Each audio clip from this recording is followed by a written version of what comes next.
was 9 years old, he was taken into his foster family.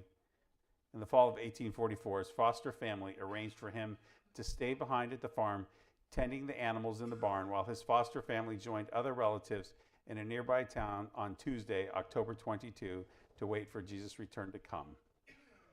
He was raised by a Millerite foster family. And that is Henry Blair.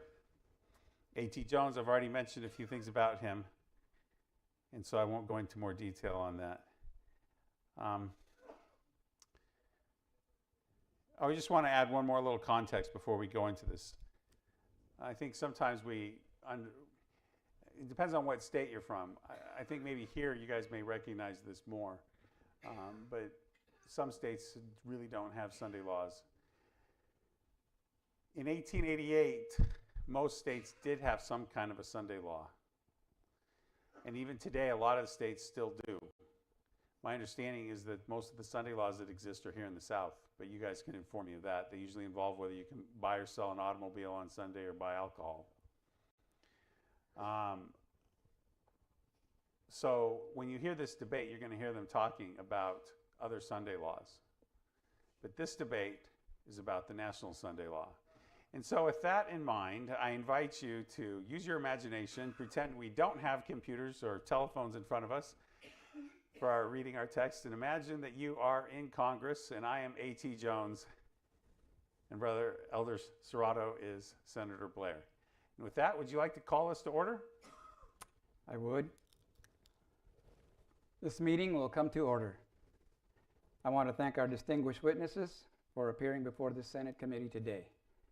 The purpose of this hearing is to consider a bill proposed by yours truly, which reads as follows: a bill to secure to the people the enjoyment of the first day of the week, commonly known as the Lord's Day, as a day of rest, and to promote its observance assembled, that no person or corporation or the agent, servant, or employee of any person or corporation shall perform or authorize to be performed any secular activity accepted, nor shall any person engage in any play, game, or amusement, or recreation to the disturbance of others, on the first day of the week, commonly known as the Lord's Day, in any territory, district, vessel, or place subject to the exclusive jurisdiction of the United States.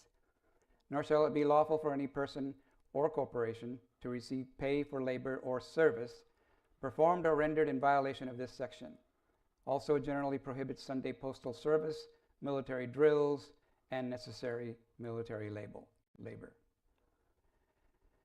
The object of all of this is to secure to the whole people rest and the religious observance of the Sabbath day. Therefore, we shall proceed. Mr. Jones, I understand you would like to be heard. That is correct, Senator. Let me ask, where do you reside? It was lawful to give tribute to Caesar or not, he replied. Render unto Caesar the thing that which pertains to Caesar from that which pertains to God.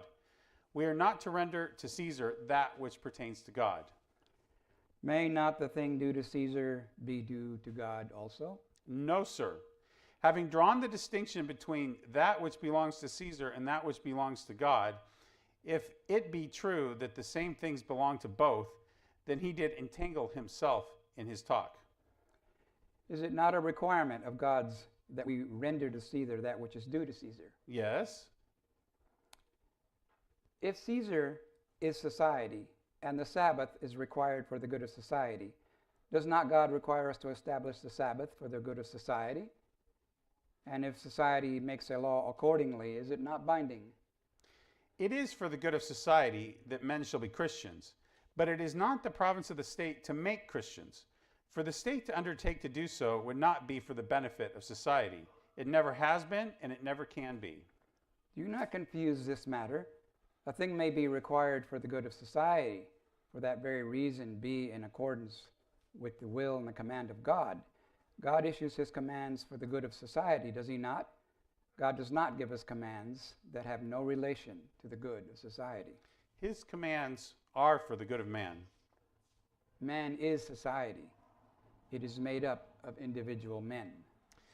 But God has differentiated duties we owe to him and the duties we owe to our fellow men.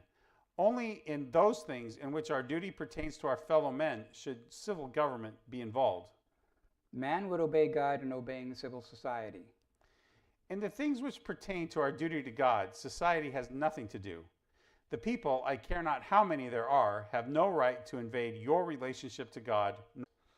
As the Savior has made this distinction between that which pertains to Caesar and that which is God's, when Caesar exacts of men that which pertains to God, then Caesar is out of his place. And insofar as Caesar is obeyed there, God is denied.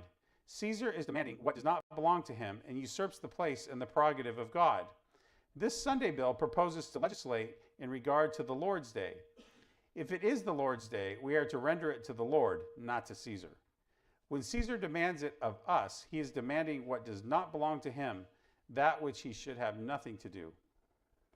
Would it answer your objection in that regard if, instead of saying the Lord's Day, we should say Sunday?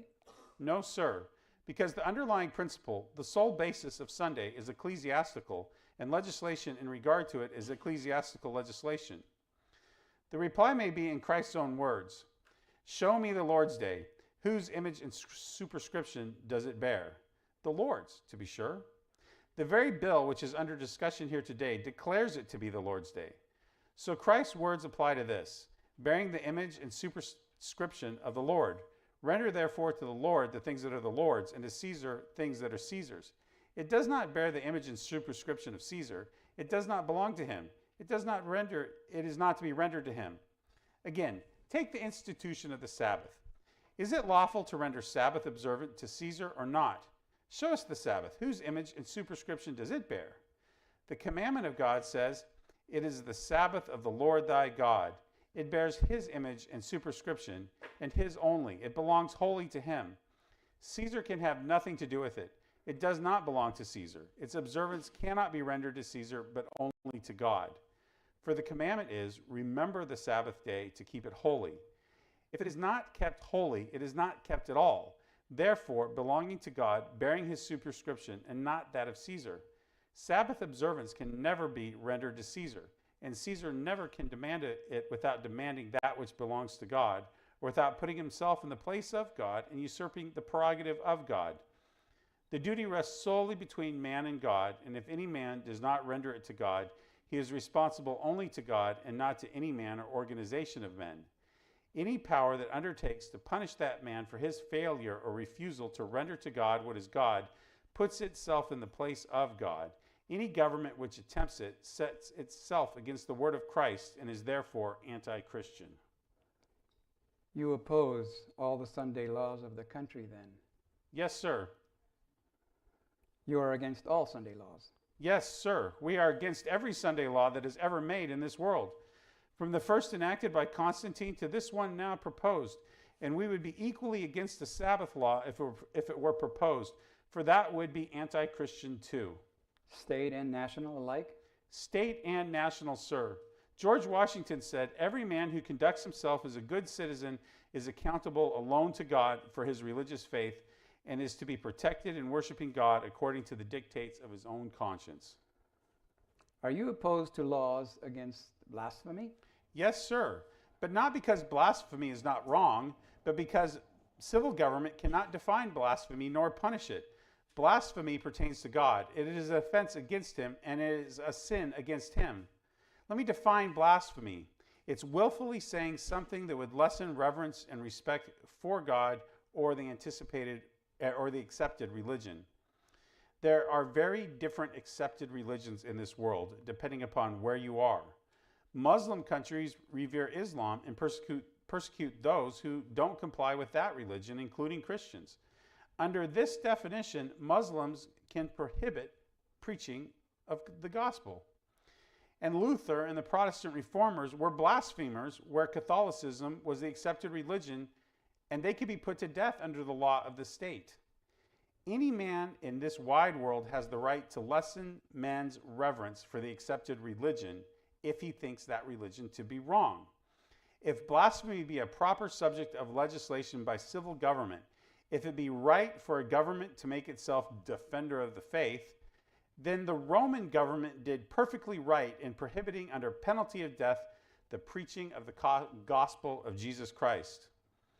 The Christians had to tell the Roman Empire that the Roman gods were no gods and that there was a higher idea of God. They did speak deliberately against the chief deity of Rome and all the gods of Rome. They did it with the express purpose of destroying reverence for them and for the accepted religion. Rome put them to death. And I repeat, if the principle of the American statutes against blasphemy is correct, then Rome did right.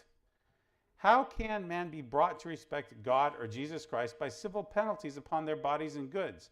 How can they respect the religion of men who are ready to persecute and imprison them, contrary both to the spirit and the letter of Christianity? The religion of Jesus Christ, properly exemplified in the daily lives of those who profess it, is the best argument for Christianity and the strongest defense against blasphemy, both as defined by the Scriptures and by the civil statutes. The only use that has ever been made of any such laws in a country is to give some religious bigots who profess the popular religion an opportunity to vent their wrath upon persons who disagree with them. Any man who truly possesses the religion of Christ will have enough of the grace of God to keep him from endangering the public tranquility when his religion is spoken against. We stand exactly where the early Christians stood. When Paul spoke in the Roman Empire, he was blaspheming according to the law and was properly put to death under the very principle upon which the American blasphemy laws are based. So you are saying the law was wrong? Certainly the law was wrong. The Roman law was that no man should have particular gods of his own, gods not recognized by Roman law. That law was not for the good of society. No, sir. Certainly it was not. Then you have to repeal the law or obey it. It ought to be repealed. You deny the right of the majority, in other words, to make a law in conformity with which the whole shall practice in society. I deny the right of any civil government to make any law respecting anything that pertains to man's relationship to God under the first 4 of the 10 Commandments. I wish right here to show further that this is not only the principle of the word of Jesus Christ, but also of the American Constitution. The Constitution says Congress shall make no law respecting an establishment of religion or prohibiting the free exercise thereof. If things pertaining to God be a proper subject of legislation by civil government, then no Christian was ever persecuted, and there has never been persecution in this world. All the Roman Empire did in killing Christians was to enforce the law. Is not the law wrong? Do not the Christians have the right to attack the law? Our national constitution embodies the very principle announced by Jesus Christ that the civil government shall have nothing to do with religion or with what pertains to God, but shall leave that to every man's conscience and his God. As long as he is a good citizen, the nation will protect him and leave him perfectly free to worship. Worship whom he pleases, when he pleases, as he pleases, or not to worship at all if he pleases. The Constitution says, Congress shall make no law regarding an establishment of religion or prohibiting the free exercise thereof. In 1796, a treaty was made with Tripoli in which it was declared that the government of the United States of America is not in any sense founded on the Christian religion. This treaty was signed by President Washington. It was not out of disrespect to Christianity that this clause was inserted into that treaty. On the contrary, it was entirely on account of their respect for religion, and the Christian religion in particular, as being beyond the province of civil government, pertaining solely to the conscience and resting entirely between the individual and God. Mr. Bancroft, the famous historian, in his History of the Constitution of the United States, states it so well. In the earliest states known to history, government and religion were one and indivisible. Each state had its special deity, and often these protectors, one after another, might be overthrown in battle, never to rise again. No one thought of vindicating religion for the conscience of the individual till a voice in Judea, breaking day for the greatest epoch in the life of humanity, by establishing a pure, spiritual, and universal religion for all mankind, enjoined to render to Caesar only that which is Caesar's. The rule was upheld during the infancy of the gospel for all men. No sooner was this religion adopted by the chief of the Roman Empire than it was shorn of its character of universality and enthralled by an unholy connection with the unholy state, and so it continued till the new nation, the least defiled with the barren scoffings of the 18th century, the most general believer in Christianity of any people of the ages, the chief heir of the Reformation in its purest forms, when it came to establish a government for the United States, refused to treat faith as a matter to be regulated by a corporate body or having a headship in a monarch or a state. Vindicating the right of individuality even in religion, and in religion above all, the new nation dared to set example of accepting in its relations to God the principle first divinely ordained of God in Judea. It let the management of temporal things to the temporal power, but the American Constitution, in harmony with the people of the several states, withheld from the federal government the power to invade the home of reason, the citadel of conscience, the sanctuary of the soul, and not from indifference, but from that infinite spirit of eternal truth might move in its freedom and purity and power. Wouldn't Sunday laws have a good non-religious purpose? The object of the bill is religious. Dr. Crafts, a proponent of the bill, says taking religion out of the day takes the rest out of it. Joseph Cook says the experience of centuries shows that you will in vain endeavor to preserve Sunday as a day of rest unless you preserve it as a day of worship. Dr. Everett declared Sunday to be the test of all religion. You've got to establish before you can defeat the ground of Sunday laws that Sunday laws are not for the good of Caesar, that is, not for the good of society. For the state to prohibit work is to enforce idleness. Idleness is the root of unlimited evil. It would be far better to allow men to follow their honest occupation on Sunday as they do on other days of the week than to compel them to be idle and thus subject them to the temptations and evil that beset men in this world. More than this, to prohibit man from following their honest occupations at any time under penalty of fine or imprisonment is for the state to relegate honest occupations to the realm of crime and to put a premium upon idleness and recklessness. So on one hand, people can be idle and engage in all kinds of wickedness and not be prosecuted. But on the other hand, a quiet, industrious person can engage in an honest occupation and be prosecuted. No state can afford to make crimes of honest occupations. The only way to keep this day from being idle is for people to worship God in church. But if people don't do this voluntarily, the church would employ the state to enforce this by sanctions.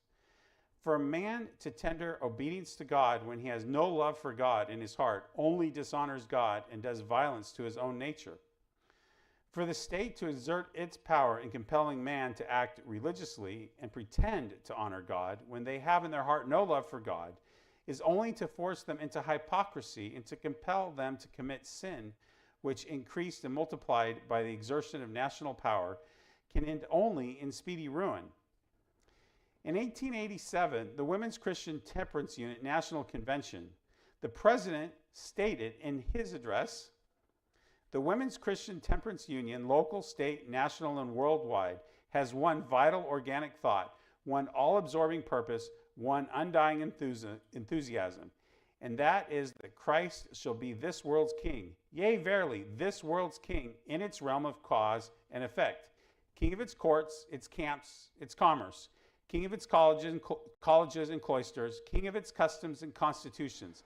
The kingdom of Christ must enter the realm of law through the gateway of politics." But Jesus himself said, "My kingdom is not of this world."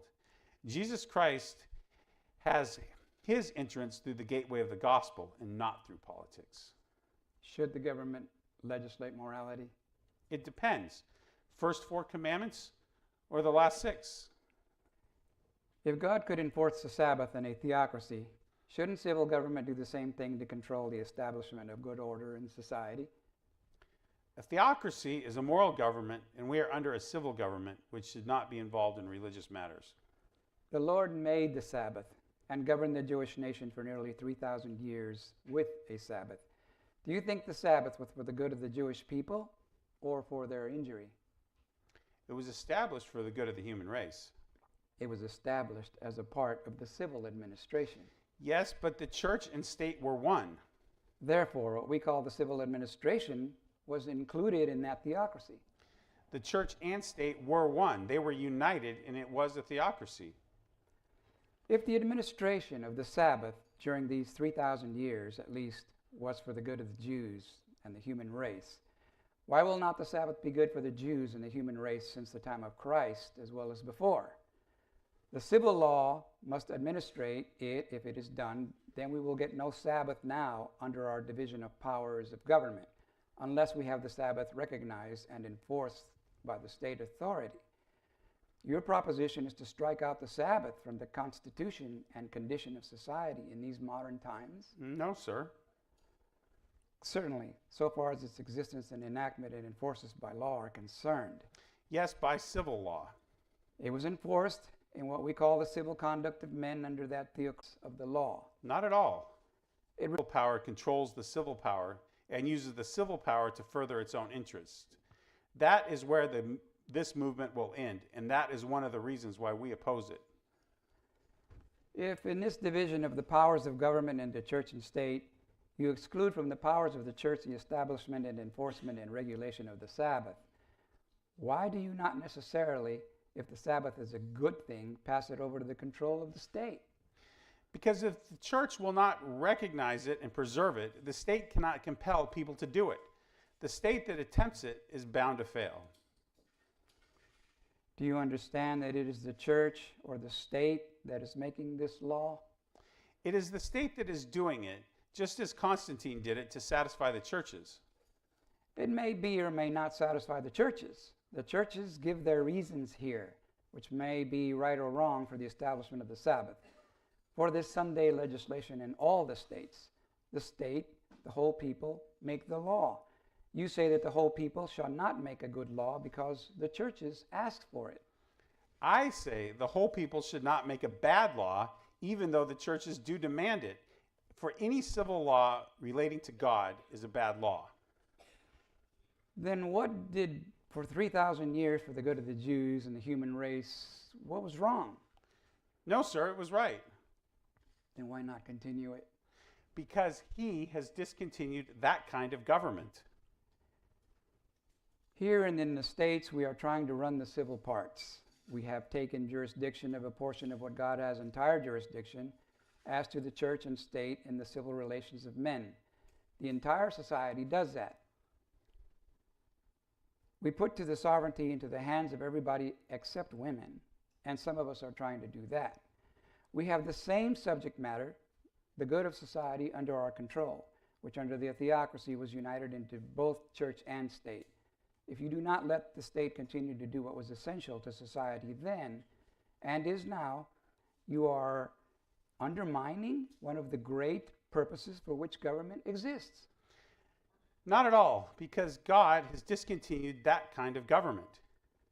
He has not discontinued the necessity of laws for the regulation of society. He has in that way. No. It is just as necessary that there should be a Sabbath now for the good of man as when God made and enforced the Sabbath law by his direct supervision under a theocracy. But no government but a theocracy can enforce such laws. Then unless we have a theocracy, we shall have no Sabbath. We shall have no law regulating the Sabbath. You would abolish any Sabbath from human practice which shall be in the form of law unless the individual here and there sees fit to observe it? Certainly. That is a matter between man and God. Haven't Sunday laws in the various states been good for society? No, they have not. There are many examples of Seventh-day Adventists prosecuted for working on Sundays, roofing a schoolhouse, working to help shelter a widow, planting potatoes, mending a wagon brake, hunting squirrels, etc. In Rome, even with the Sunday law prohibiting work, many people still avoided church and went to the circus and theater instead, leading to a lot of misbehavior and crime. Church teachers were forced to complain that in such competitions, the theater was vastly more frequented than the church, and the church could not then stand competition. She wanted a monopoly. She got it at last. The theaters and circus were closed, but people would still not be religious. So they implemented Augustine's thinking. Catholic Church Father and St. Augustine wrote, "It is indeed better that men should be brought to serve God by instruction than by fear of punishment. or by pain. But because the former means are better, the latter must therefore not be neglected. Many must often be brought back to their Lord like wicked servants by the rod of temporal suffering before they attain to the highest grade of religious development. The historian Neander remarks, "It was by Augustine then that a theory was proposed and founded which contained the germ of that whole system of spiritual despotism, of intolerance and persecution, which ended in the tribunals of the Inquisition. The history of Sunday laws shows the inevitable result: persecution and inquisition." Senator Crockett made this statement to the Arkansas legislature. 5 years ago, a young man, newly married, came to Arkansas from Ohio. He and his wife were Seventh-day Baptists. The young girl had left father and mother, brother and sister, and all the dear friends of her childhood to follow her young husband to Arkansas. To them, the land indicted, tried, convicted, and thrown into jail because his conscience would not let him pay the fine. Week after week dragged its slow length along. Day after day, the young wife, with babe in her arms, watched at the gate for his coming, and, like Tennyson's Mariana, she only said, "My life is dreary, he cometh not. I am aweary, I would that I were dead." The baby sickened and died. The light in the young wife's eyes faded out in tears. Her silvery laugh changed to a low, wailing sobs. Pale-faced misery snatched the roses from her cheeks and planted in their stead her own